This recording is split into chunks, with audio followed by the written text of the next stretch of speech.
ইয়া Masar নিসা তাসাদ্দাকনা ফাইন্নী উরিতুকুন্না আকসার আলিন নার। মহিলারা শোনো, আমি তোমাদেরকে অধিকাংশই জাহান্নামে দেখছি। জাহান্নাম বলতে নারী আর নারী।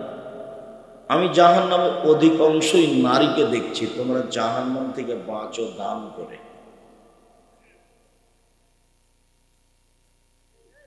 আর আরেকটা কথা, যারা ব্যাগ ট্যাগ নিয়ে গেল, আপনি কি দিলেন না দিলেন, যা আপনি দেননি তা আপনার ক্ষতি হবে, ওই পরিমাণ ধ্বংস হবে।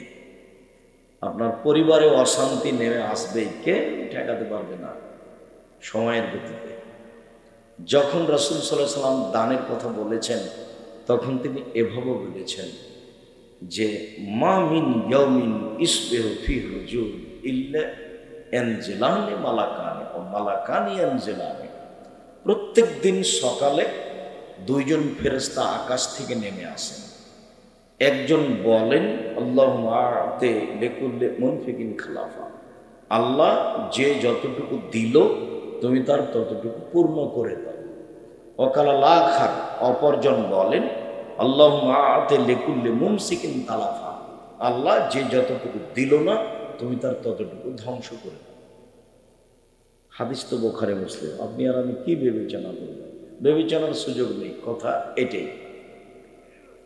যার কারণে দানের যখন পরিবেশ আসে, তখন কম হলেও দান করে নিজেকে জাহান্নাম থেকে বাঁচাতে হবে, আর নিজের অর্থ সম্পদকে ক্ষতি থেকে বাঁচাতে হবে।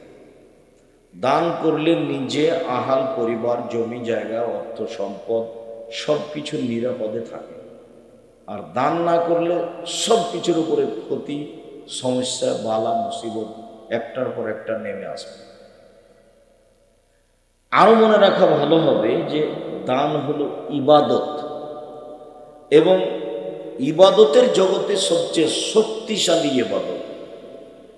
সালাত আদায় করে জান্নাত পাওয়া যায়, যেতে পারে, জান্নাত কিনা যায় না।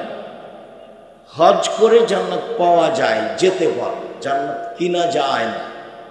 সিয়াম পালন করে, রোজা থেকে জান্নাত পাওয়া যায়, যেতে পারে, জান্নাত কিনা যায় না। তাসবিহ তাহলিল জিকির আজকার করে, কোরআন তেলাওয়াত করে জান্নাত পাওয়া যায়, যেতে পারে, জান্নাত কিনা যায় না। কিন্তু দান এমন একটা ইবাদত যা দিয়ে জান্নাত কিনা যায়। আল্লাহ তাআলা বলছেন, আমি জান্নাত বিক্রি করলাম তোমাদের টাকা এবং তোমাদের জানের বিনিময়ে। এই দুটো আমাকে সময়ের গতিতে বুঝিয়ে দাও, আমি তোমাদের কাছে জান্নাত বিক্রি করে দিলাম। এই কথা আল্লাহ তাআলা বলেন, আর এইভাবে মুহাম্মদ সাল্লাল্লাহু আলাইহি ওয়াসাল্লাম বলেন। সম্মানিত দিনী ভাই বোন, প্রথমে মানুষকে বিচারের মাঠে সালাত, নামাজ সম্পর্কে জিজ্ঞাসা করা হবে। ফাইন সালাহাত সালাহাল্লাহু সায়রাম আলাইহি, যদি তার সালাত কবুল হয়, সব ইবাদত কবুল করা হবে। ফকিরকে 10টা টাকা দিয়েছে, সেটা কবুল হবে। হজ করেছে, সেটা কবুল হবে।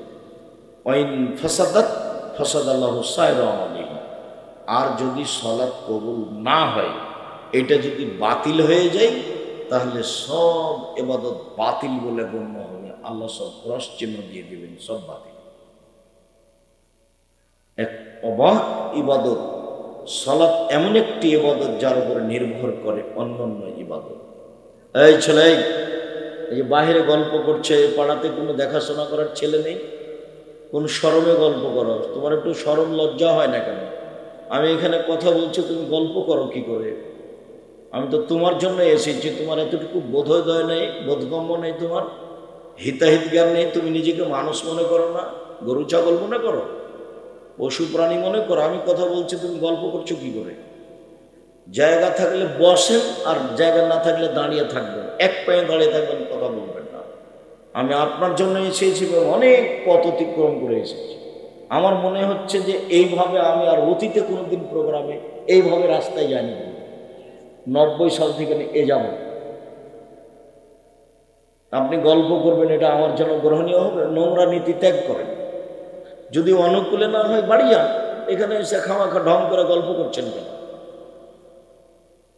তোমরা দেখো, ওই যা ওখানে দেখো তো, পিছন দিকে দেখো তো, এই পাড়ার কোনো ছেলেপিলা নেই? আচ্ছা, আনাস রাদিয়াল্লাহু তাআলা আনহু বলেন, রাসূল সাল্লাল্লাহু আলাইহি সাল্লাম বলেছেন, as-salatu salasatu aflasin, সালাত তিন ভাগে বিভক্ত।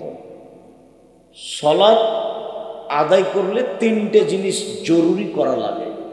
এক, আত-তাহুর সালাসুন, অজু হলো তিন ভাগের এক ভাগ, মানে অজু ঠিক হলে সালাতে যা নেকি হয় তার তিন ভাগের এক ভাগ পেয়ে গেলাম। দুই, রুকু সালাসুন, রুকু হলো তিন ভাগের এক ভাগ, মানে সালাতের রুকুটা যদি ঠিকঠাক হয় তাহলে তিন ভাগের এক ভাগ নেকি পেয়ে গেলাম। ও সুজুদ সালাসুন, সিজদা হলো তিন ভাগের এক ভাগ, সিজদাটা যদি রাসূলের পদ্ধতিতে হয় তাহলে তিন ভাগের এক ভাগ পেয়ে গেলাম। আর তিনটাই যদি ঠিক না হয় এক নেকিও হবে না। যেই পরিমাণ কম হবে সেই পরিমাণ নেকি কম হবে। এখন আল্লাহ রাসূল বলছেন তার পরের বাক্যে, ফামানা দাহা বিহাক্কিহা, কেউ যদি ঠিক ঠিক নীতি অনুযায়ী সালাত আদায় করে, কুবিলাত সালাতুহু, তাহলে তার সালাত কবুল করা হবে। অকবিলা সায়ের আমালিহি, সব ইবাদত কবুল করা হবে। ওয়াইন রুদ্দাত আলাইহি সালাতুহু রুদ্দা আলাইহি সায়ের আমালিহি, আর যদি তার ইবাদত সালাত কবুল না করা হয়, ফেরত দেওয়া হয়, তাহলে সব ইবাদত ফেরত দেওয়া হবে। জীবনে যা করেছেন সবই বাতিল। সালাত এমন একটি ইবাদত যার উপরে নির্ভর করে অন্যান্য ইবাদত। মনে রাখতে হবে, মানুষের জীবনে সবচেয়ে জরুরি, ব্যতিক্রম, ভিন্ন ধরনের কাজ হলো ইবাদত, সালাত। মনে রাখবেন, জীবনে চারটা কাজ। এক, 5 ওয়াক্ত সালাত আদায় করা। 2, হালাল রুজি উপার্জন করা। 3, কোরআন মাজিদ তেলাওয়াত করা। 4, দুইজন বলে বসে আড্ডা না পিটা কোনো জায়গায়। এই যে আমরা এখানে কথা বলছি, আর ইতর শ্রেণীর, নোংরা শ্রেণীর মানুষ এই যে টিভি চালাচ্ছে, 5 জন 7 জন বসে আছে, ল্যাংটা মেয়ে দেখছে, ঘন্টার ঘন্টা বসে আছে। ওকে জিজ্ঞাসা করো যে আপনি ভালো মানুষ না খারাপ মানুষ, ওই বলবো যে আমি খারাপ। ধরেন একটা মানুষের লজ্জাবোধ থাকলে 5 জন 7 জন মিলে ল্যাংটা মেয়েকে দেখে বসে বসে আছে, গল্প করছে, দেখছে, দিন দিন ঘন্টার ঘন্টা কাটাচ্ছে। এগুলো পশু প্রাণী, গরু ছাগল, কুকুর শ্রীগাল। আল্লাহ তাআলা বলছেন, বুঝেও বুঝে না ওরা, অন্তর আছে বুঝে না, দেখেও দেখে না ওরা, চক্ষু আছে দেখে না, শোনেও শোনে না ওরা, কান আছে শোনে না। উলাইকা কালা আনাম, তারা পশু প্রাণীর মতো, তারা গরু ছাগলের মতো, তারা কুকুর শ্রীগালের মতো। বালু মাজাল বরং তার চেয়ে খারাপ, কুকুর শ্রীগালের চেয়ে খারাপ। ঘন্টার ঘন্টা বসে ল্যাংটা মেয়ে দেখে, নামাজ রোজা বাদ দিয়ে, আর মানুষের বদনাম করে, সে পশু প্রাণীর চেয়ে খারাপ, কুকুর শ্রেণীর চেয়ে খারাপ। হলো নিম্ন শ্রেণীর মানুষ, ইতর শ্রেণীর মানুষ। তার ভদ্রতা, নীতি, বৈশিষ্ট্য হলো জিনিস নেই। আমরা তো 1 মিনিট 30 সেকেন্ড থাকতে পারবো না, 30 সেকেন্ড। ওখানে যেখানে টিভি চলছে, 4 জন 5 জন মানুষ আছে, আমরা 30 সেকেন্ড দাঁড়াতে পারবো। অথচ আপনার স্বভাব এত খারাপ, আপনার খাসলত এত খারাপ, আপনার অভ্যাস এত খারাপ, আপনার অভ্যাস এত নোংরা, এত বর্বর, এত অসভ্য, যে ঘন্টার ঘন্টা আপনি একজন মুসলমান হয়ে ল্যাংটা মেয়ে দেখছেন আর বসে আছেন আর গল্প করছেন। ধর্ম পাগল হয়ে গেছে, হজ করে জান্নাত কিনবেন, কত সহজ। 4টা কাজ মনে রাখবেন। দোকানে এসেছেন, জিজ্ঞাসা করবেন লবণ আছে, 1 কেজি লবণ দেন। কাঁচামরিচ আছে, 200 কাঁচামরিচ দেন। নেওয়া হয়েছে, টাকা দেওয়া হয়েছে, আসসালাম আলাইকুম, এই পর্যন্ত সবাই। একরাহুল কালামা বাদাল ইশায়, আল্লাহর নবী সালাতের পরে কথা বলা ঘৃণা করতেন। একরাহুল নাওমা কাবলা ইশায়, এশার সালাতের পূর্বে তিনি ঘুমিয়ে যাওয়াকে ঘৃণা করতেন। এটা তার শিষ্টাচার, এটা তার বৈশিষ্ট্য, এটা মুসলমানের নীতি, এটা মুসলমানের শিষ্টাচার। মুসলমান কোনোদিন 4 জন 5 জন মিলে বসে গল্প করতে পারে না। যখন তার চরিত্র, তার অভ্যাস, তার খাসলাত যখন কুকুর শ্রীগালের মতো হয়ে যায়, তখন তার অনুভূতি কাজ করে। আপনাকে এখানে একটা কথা শোনাই। আনাস আনাস রাদিয়াল্লাহু এই ছেলে, তোমরা মোবাইলে বক্তব্য নকল রেকর্ডিং করছো না অন্য কিছু দেখছো? রাসূল সাল্লাল্লাহু আলাইহি সাল্লাম বলছেন, লা ইয়াকুনান্না ফি হাযিহিল উম্মাহ, আমার এই উম্মতে তিনটে বিপদ নেমে আসবে, তিনটা কারণে। এক, ভূমিকম্প হবে। দুই, আকার আকৃতি পরিবর্তন হবে। সন্ধ্যায় থাকবে মানুষ আর সকালে হবে শোর, বানর। আমি বলিনি এই কথা, এই কথা মুহাম্মদ সাল্লাল্লাহু আলাইহি ওয়াসাল্লাম বলছেন। তিন, সমস্যা নেমে আসবে, বিপদ, ঝামেলা, মারামারি, হইচই। তিনটা বিপদ আসবে। এক, ভূমিকম্প। দুই, আকার আকৃতি পরিবর্তন, একবার হুবাহু সুর হয়ে যাবে মানুষ। আমি এ কথা বলিনি, এই কথা মুহাম্মদ সাল্লাল্লাহু আলাইহি ওয়াসাল্লাম বলছেন, যে সকালে ওরা শোর হয়ে যাবে, বানর হয়ে যাবে। তিন, সমস্যা, ঝামেলা নেমে আসবে, বিপদ নেমে আসবে। পাপ তিনটে কি?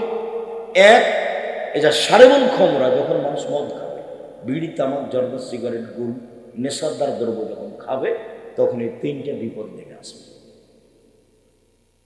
দুই, জাহরাতুল কায়নাত, মেয়েরা যখন নাচবে, সব দোকানে মেয়ে নাচে, প্রায় সব মোবাইলে মেয়ে নাচে, প্রায় সব বাড়িতে মেয়ে নাচে।